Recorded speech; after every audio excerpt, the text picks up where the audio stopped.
A la luz de las recientes elecciones y los planes de Trump para reforzar la seguridad fronteriza, los cárteles mexicanos habrían decidido tomar represalias contra el ejército de Estados Unidos.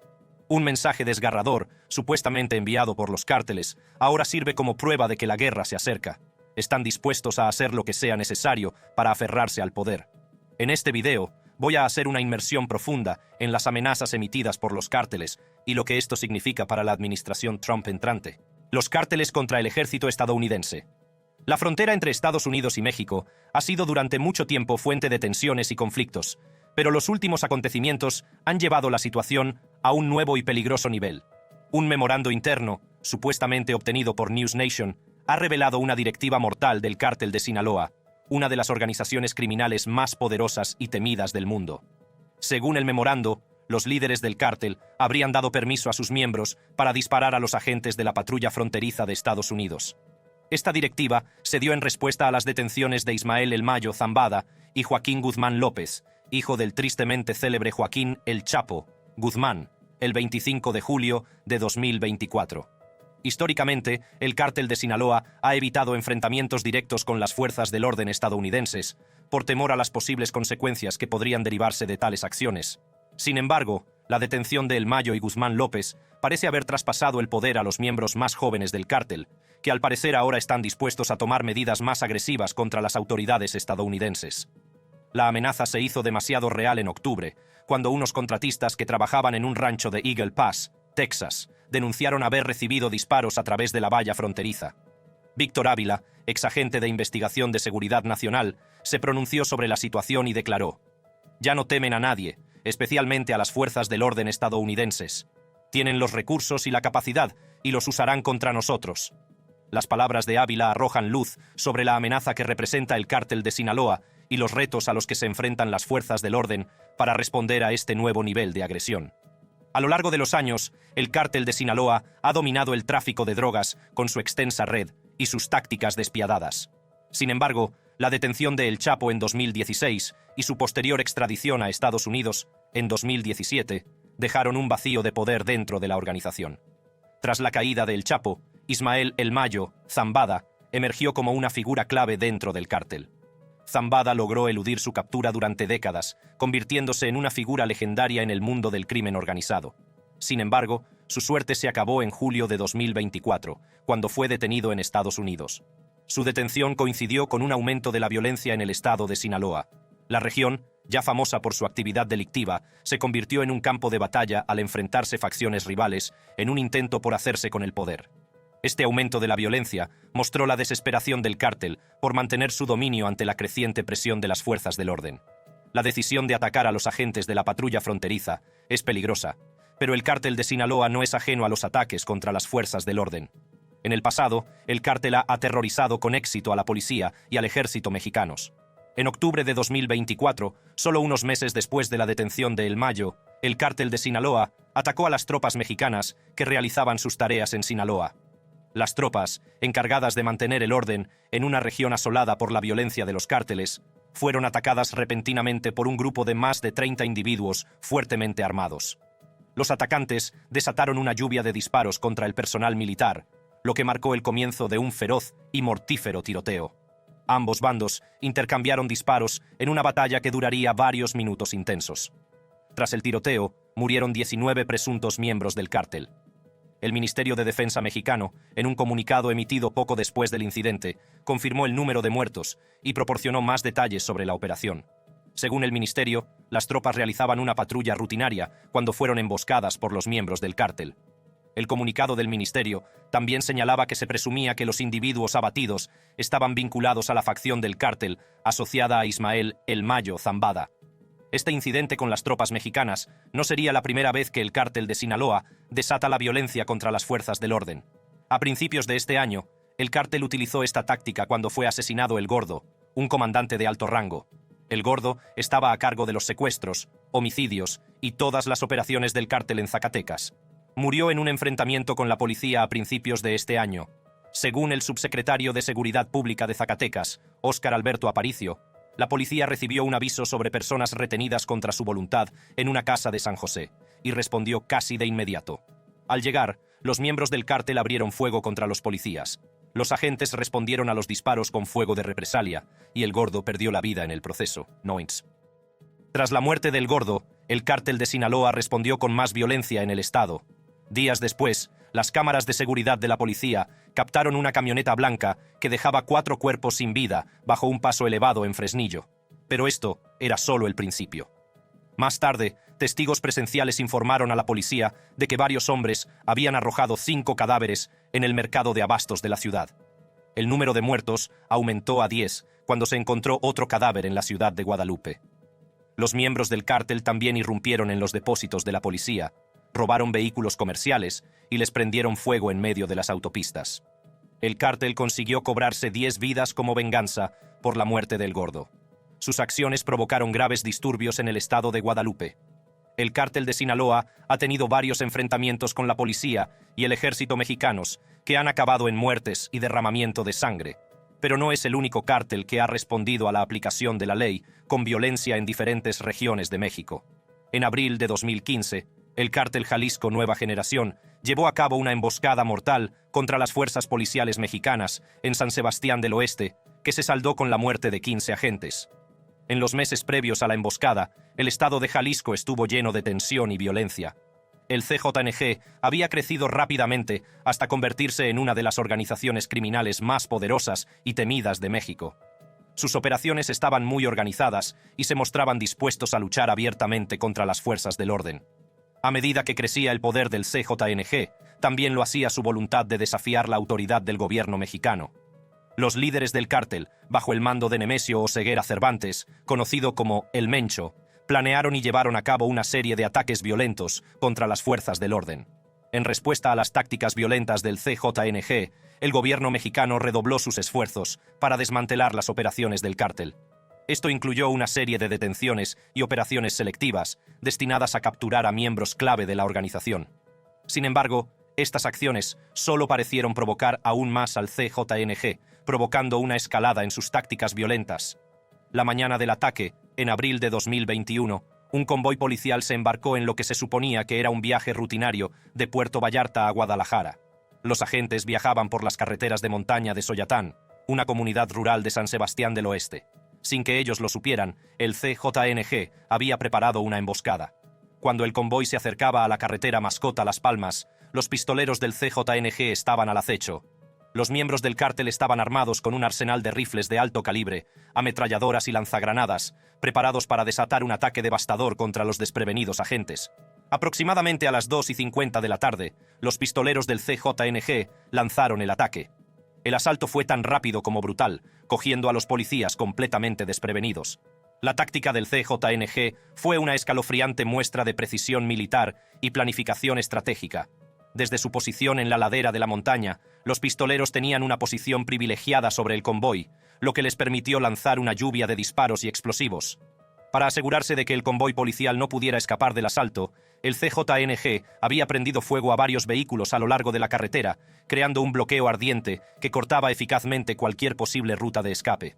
Los policías que intentaron huir de sus vehículos fueron rociados con balas, mientras que los que permanecieron en su interior sufrieron el horrible destino de ser consumidos por las llamas.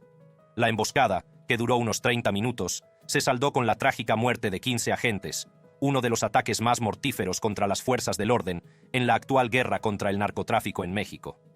El CJNG llevó a cabo otra devastadora emboscada contra la policía en octubre de 2019. Un convoy de policías partió en lo que parecía una misión de rutina en Aguilla, Michoacán. Sin que ellos lo supieran, miembros del CJNG estaban al acecho. Mientras el convoy viajaba por un camino rural, miembros del cártel fuertemente armados lanzaron un ataque coordinado, desatando una andanada de disparos y explosivos. Los agentes, sorprendidos con la guardia baja y en inferioridad numérica, fueron incapaces de organizar una defensa eficaz. En cuestión de minutos, 13 agentes murieron y varios más resultaron heridos. Tras la emboscada, el gobierno mexicano, presidido por Andrés Manuel López Obrador, condenó el atentado y prometió llevar a los responsables ante la justicia. Las fuerzas del orden lanzaron una persecución masiva de los autores, desplegando fuerzas adicionales en Michoacán, en un esfuerzo por restablecer el orden y evitar nuevos actos de violencia. Durante años, los cárteles han perpetrado una violencia incalificable en México. Era solo cuestión de tiempo que los atentados llegaran a Estados Unidos. Los cárteles mexicanos en EU. A lo largo de los años, los cárteles mexicanos han afectado negativamente a Estados Unidos en diferentes frentes. Cuando no están atacando a los agentes de la patrulla fronteriza, están dañando las vidas de los ciudadanos estadounidenses a través de diversos medios. El 4 de noviembre de 2019, miembros de 2 familias estadounidenses que vivían en México sufrieron un brutal ataque a manos de los cárteles. Miembros de las familias LeBaron y Langford se embarcaron en un viaje de La Mora a Bavispe, Sonora, para una reunión. Viajando en un convoy de 3 vehículos, salieron temprano por la mañana, sin ser conscientes del peligro que les acechaba. Cuando el convoy atravesaba las desoladas carreteras del norte de México, unos hombres armados, presuntamente miembros de un cártel de la droga, tendieron una emboscada a las familias con un intenso tiroteo. Incendiaron el primer vehículo, atrapando a sus ocupantes, y acribillaron a los otros 2. El ataque terminó con 9 mujeres y niños, todos ciudadanos estadounidenses, muertos. Tras el brutal ataque, los supervivientes, en su mayoría niños, hicieron gala de un valor extraordinario. A pesar de sus heridas y del trauma de presenciar cómo mataban a sus seres queridos, consiguieron esconderse y buscar ayuda. Un niño de 13 años caminó 14 millas en busca de ayuda, garantizando la seguridad de sus hermanos. Las 2 familias atacadas formaban parte de una comunidad mormona que emigró de Estados Unidos a México a principios del siglo XX en busca de libertad religiosa. Establecieron asentamientos en las regiones del norte, incluidos los estados de Sonora y Chihuahua. Estas comunidades, como La Mora, se hicieron famosas por su forma de vida unida y pacífica, a menudo viviendo en armonía con sus vecinos mexicanos. Las familias LeBaron y Langford se encontraban entre estos colonos, profundamente arraigados a las tradiciones y valores de su fe. En 2019, la región se había convertido en un campo de batalla de cárteles de la droga rivales que se disputaban el control de las lucrativas rutas de tráfico. La zona era famosa por su anarquía, con cárteles que operaban sin miedo y a menudo protagonizaban violentos enfrentamientos. A pesar de la escalada de violencia, la comunidad mormona siguió manteniendo su estilo de vida pacífico. Sin embargo, el ataque de noviembre de 2019 contra las familias LeBaron y Langford demostró que la violencia de los cárteles puede afectar a cualquiera, independientemente de sus creencias. La trágica pérdida de 9 ciudadanos estadounidenses provocó llamadas a la acción de funcionarios estadounidenses, que instaron al gobierno mexicano a llevar a los autores ante la justicia. El incidente arrojó luz sobre el actual problema de la violencia de los cárteles en México y la necesidad de cooperación internacional para hacer frente a la crisis. La respuesta de las autoridades mexicanas fue rápida, pero desgraciadamente no dio el resultado deseado. La notoria reputación de la región por la violencia de los cárteles hizo que las fuerzas del orden tuvieran serias dificultades para asegurar la zona y poder llevar a cabo una investigación exhaustiva. La teoría inicial sugería que el atentado había sido un caso de confusión de identidades, en el que las familias habían quedado atrapadas en un fuego cruzado entre facciones rivales. Sin embargo, la brutalidad y precisión de la emboscada hizo que muchos cuestionaran esta explicación. Además de hacer llover balas sobre ciudadanos estadounidenses inocentes, los cárteles mexicanos han dañado miles de vidas en Estados Unidos, ya que siguen suministrando sustancias nocivas al mercado de la droga. La historia de los cárteles mexicanos y su expansión en Estados Unidos comenzó a finales del siglo XX con la caída de los cárteles colombianos. Cárteles como el de Sinaloa y Jalisco Nueva Generación surgieron como fuerzas poderosas en el tráfico de drogas estadounidense. Al principio, sus operaciones se limitaban a México, pero a medida que crecía su influencia, también lo hacían sus ambiciones. A principios del siglo XXI, estos cárteles habían puesto sus miras en el lucrativo mercado estadounidense, tratando de controlar el flujo de drogas ilícitas a través de la frontera. Los cárteles emplean una vasta red de traficantes, distribuidores y vendedores callejeros para mover sus productos. Uno de estos traficantes es el hombre Skittles, Roque Bustamante, miembro del cártel de Sinaloa, que fue detenido en Florida por suministrar presuntamente miles de pastillas de fentanilo de fabricación mexicana, incluidas variantes con los colores del arco iris. Además, una operación encubierta ayudó a las autoridades a descubrir un elaborado plan de miembros del cártel para introducir de contrabando en México armas como rifles de gran potencia. En los últimos años, los carteles de Sinaloa y Jalisco han empleado tácticas brutales para mantener su dominio en Estados Unidos. Estas organizaciones criminales han eliminado eficazmente cualquier competencia en los mercados estadounidenses, dictando el flujo de casi todas las drogas ilícitas que entran en el país. Uno de los aspectos más alarmantes de sus operaciones es el uso de la violencia extrema para proteger su territorio. Los cárteles son conocidos por sus despiadados métodos de represión, que incluyen asesinatos, secuestros y exhibiciones públicas de brutalidad para infundir miedo tanto a los rivales como a las comunidades. Esta violencia no se limita a México, sino que se ha extendido a las ciudades estadounidenses, donde las guerras territoriales y los enfrentamientos violentos son cada vez más frecuentes. El Cártel de Sinaloa, fundado a finales de la década de 1980, se ha convertido en el cártel más poderoso de México en la actualidad. Bajo el liderazgo de Joaquín El Chapo Guzmán, actualmente encarcelado, el Cártel de Sinaloa amplió sus operaciones, capitalizando el lucrativo mercado de la cocaína. Las alianzas estratégicas de El Chapo con los cárteles colombianos permitieron al Cártel de Sinaloa controlar una parte significativa del suministro de cocaína que entraba en Estados Unidos. A medida que aumentaba la demanda de drogas, también lo hacían las operaciones del Cártel de Sinaloa. A principios de la década de 2000, el cártel había diversificado su cartera, aventurándose en la producción y distribución de metanfetamina y heroína. Esta decisión de aventurarse en la producción y venta de otras sustancias ilícitas garantizó el dominio continuado del cártel en el tráfico de drogas, incluso cuando las fuerzas del orden intensificaron sus esfuerzos para desmantelar sus operaciones. La aparición del fentanilo como actor principal en el mercado de la droga supuso una nueva oportunidad para el Cártel de Sinaloa. Reconociendo el potencial de enormes beneficios, el cártel comenzó a invertir fuertemente en la producción de este potente opioide sintético. El atractivo del fentanilo reside en su potencia. Es entre 50 y 100 veces más fuerte que la morfina, lo que lo convierte en una sustancia muy buscada entre los consumidores de drogas. Por otro lado, el Cártel de Jalisco Nueva Generación, o CJNG, fundado a principios de la década de 2010, se ha ganado una reputación por sus tácticas brutales y su rápida expansión. Liderado por Nemesio Oseguera Cervantes, alias El Mencho, el CJNG surgió como un poderoso rival del Cártel de Sinaloa. La entrada del CJNG en el mercado del fentanilo estuvo marcada por un nivel de ambición y crueldad similar al del Cártel de Sinaloa. El cártel estableció laboratorios ilegales en México, donde se utilizaban precursores químicos, a menudo procedentes de China, para sintetizar fentanilo. Estos laboratorios estaban estratégicamente situados en zonas remotas, lo que dificultaba su detección y represión por parte de las fuerzas de seguridad. La implicación del CJNG en el tráfico de fentanilo le permitió ampliar rápidamente su influencia, tanto en México como en Estados Unidos. El gobierno estadounidense está decidido a hacer todo lo necesario para proteger a sus ciudadanos y poner fin a la actividad de los cárteles en suelo estadounidense, pero ha demostrado ser una tarea difícil, porque los cárteles siguen ideando nuevas formas de mover sus productos. El Cártel de Sinaloa, por ejemplo, emplea diversos métodos para introducir fentanilo en Estados Unidos. En marzo de 2020, Ricardo Ramos Medina, un ex policía mexicano que abandonó el cuerpo para unirse al Cártel de Sinaloa, fue detenido tras cruzar la frontera estadounidense. Aquella fatídica noche, Medina salió de su habitación de hotel en Tijuana para salir de viaje como había hecho varias veces antes, pero esta vez fue diferente. Sobre las 22:09, Medina cruzó la frontera hacia el sur de California utilizando su visado estadounidense en vigor. Se detuvo en el Aeropuerto Internacional de San Diego, donde recogió un coche de alquiler, un Jeep Compass blanco, que utilizaría para su operación de contrabando. A continuación, se detuvo en un lugar donde se reunió con una mula que le entregó una bolsa de supermercado llena de metanfetamina.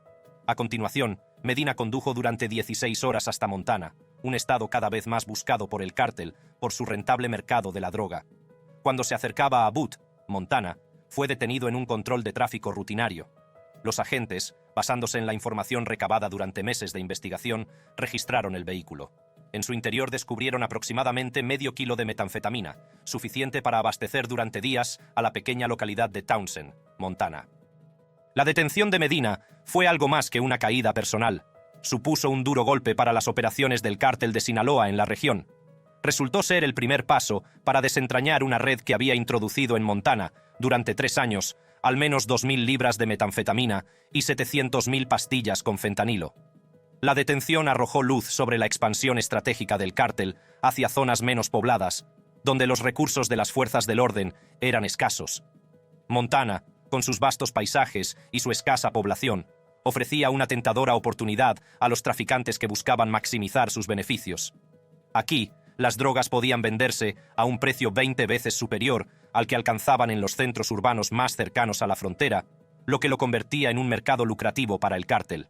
La crisis de los opiáceos en Estados Unidos alcanza actualmente niveles catastróficos, ya que las muertes por sobredosis se han cuadruplicado entre 2002 y 2022, y muchos creen que esto se debe a la actividad de los cárteles. Las fuerzas del orden se esfuerzan por hacer frente a la magnitud del problema, por lo que la situación se ha convertido en una emergencia nacional que exige medidas drásticas. Además del uso de mulas, se sabe que el cártel de Sinaloa utiliza túneles, algunos de los cuales se extienden varios kilómetros bajo la frontera entre México y Estados Unidos, para transportar drogas. Estos túneles están equipados con sistemas de ventilación, iluminación e incluso vías de ferrocarril, lo que permite el transporte rápido y discreto de la droga. El cártel también utiliza compartimentos ocultos en vehículos, drones e incluso correos humanos para pasar fentanilo de contrabando a través de la frontera. Una vez dentro de Estados Unidos, el cártel de Sinaloa se apoya en una red de bandas y traficantes locales para distribuir el fentanilo. Estas bandas, que a menudo operan en las principales ciudades, se encargan de vender la droga en las calles. El cártel mantiene el control sobre su red de distribución mediante una combinación de incentivos económicos e intimidación.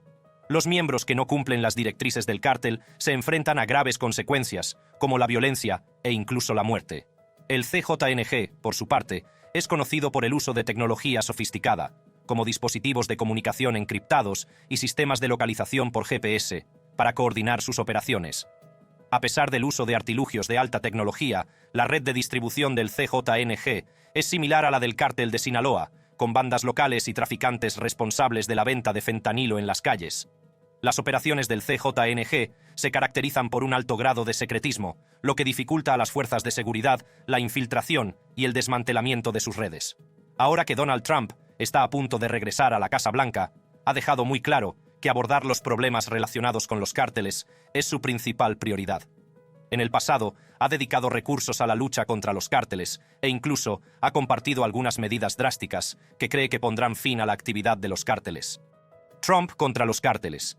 La presencia generalizada de cárteles en los 50 estados de EUU ha causado daños significativos, especialmente a través del tráfico de drogas mortales como el fentanilo.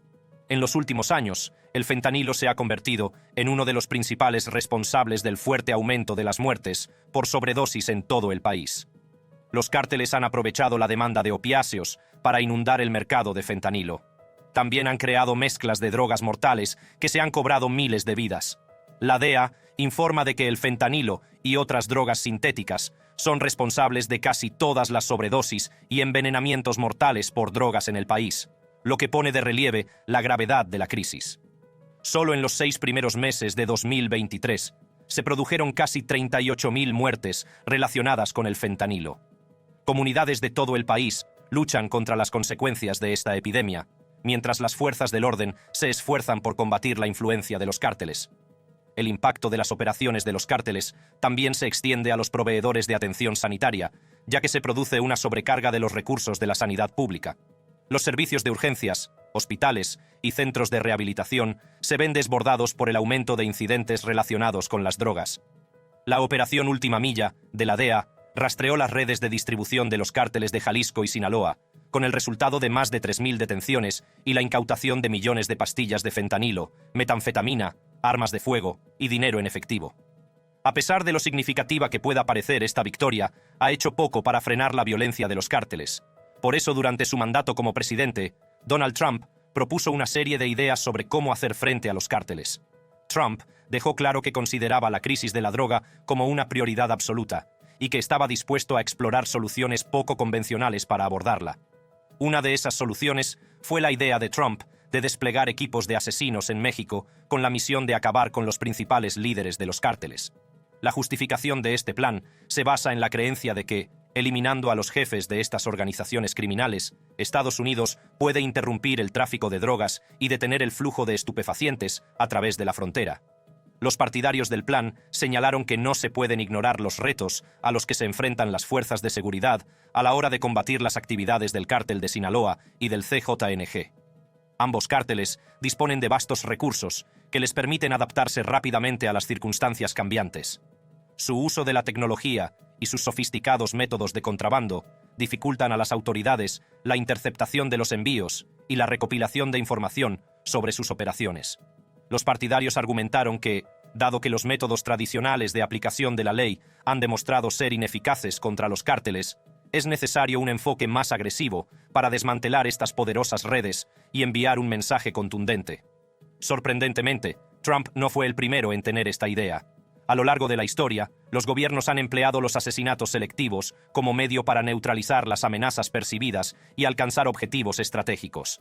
En el contexto de la guerra contra las drogas, la idea de atacar a los líderes de los cárteles se percibe como una forma de atacar el corazón del problema y eliminar a los individuos que planifican y se benefician del comercio ilegal. Al eliminar a estas figuras clave, se espera desorganizar a los cárteles. Esto, a su vez, dificultará sus operaciones y reducirá su capacidad para inundar de drogas el mercado estadounidense. Sin embargo, una de las principales preocupaciones sobre el plan era la dificultad de localizar y atacar a los líderes de los cárteles, que son notoriamente escurridizos y están bien protegidos. Estos individuos suelen operar desde la sombra, utilizando capas de seguridad y sofisticadas medidas de contravigilancia para eludir su captura. Además, los cárteles tienen un historial de responder a las amenazas con extrema violencia, lo que aumenta el riesgo de represalias contra ciudadanos estadounidenses. Otro obstáculo importante es la cuestión de la soberanía. El envío de equipos de asesinos a México se consideraría probablemente una violación de la soberanía del país, lo que podría tensar las relaciones diplomáticas y complicar los esfuerzos para conseguir la cooperación de las autoridades mexicanas. El gobierno mexicano es sensible desde hace tiempo a las infracciones de su soberanía, y cualquier acción unilateral por parte de Estados Unidos podría provocar una fuerte reacción. Además, estaba la cuestión de si atacar a los líderes de los cárteles tendría un impacto significativo en el tráfico de drogas. Los críticos del plan argumentaban que los cárteles son organizaciones muy adaptables, capaces de sustituir rápidamente a los líderes y continuar sus operaciones con una interrupción mínima. En la búsqueda de nuevas soluciones, a Trump se le ocurrió otra idea que parecía demasiado agresiva. Propuso el uso de misiles para volar los laboratorios de los cárteles en México. La idea era utilizar ataques de precisión para desmantelar la infraestructura de estas organizaciones criminales, paralizando así su capacidad para producir y distribuir drogas. La frustración de Trump ante la ineficacia percibida de los métodos tradicionales para frenar el poder de los cárteles de la droga dio origen a esta idea. A pesar de los numerosos esfuerzos por reforzar la seguridad fronteriza y mejorar la capacidad de las fuerzas del orden, los cárteles seguían prosperando en Estados Unidos. Al parecer, las discusiones sobre el plan de misiles tuvieron lugar en reuniones de alto nivel dentro de la administración Trump, en las que el expresidente expresó su deseo de tomar medidas decisivas contra los cárteles. La visión de Trump no consistía únicamente en hacer frente a la amenaza inmediata, sino también en enviar un poderoso mensaje a los cárteles y al mundo de que Estados Unidos estaba dispuesto a tomar medidas sin precedentes para proteger a sus ciudadanos. Sin embargo, dentro de la administración había opiniones diversas sobre la viabilidad y las posibles repercusiones de una medida tan audaz. Algunos asesores advirtieron de las repercusiones diplomáticas que podría tener una intervención militar en un país soberano, mientras que a otros les preocupaba el riesgo de una escalada de violencia y la posibilidad de que se produjeran víctimas civiles. Mientras la crisis de los opioides sigue haciendo estragos en varias comunidades, la población espera que Donald Trump sea capaz de ganar esta batalla contra los cárteles cuando asuma la presidencia. Echa un vistazo a cualquiera de nuestros otros vídeos haciendo clic en las tarjetas de tu pantalla.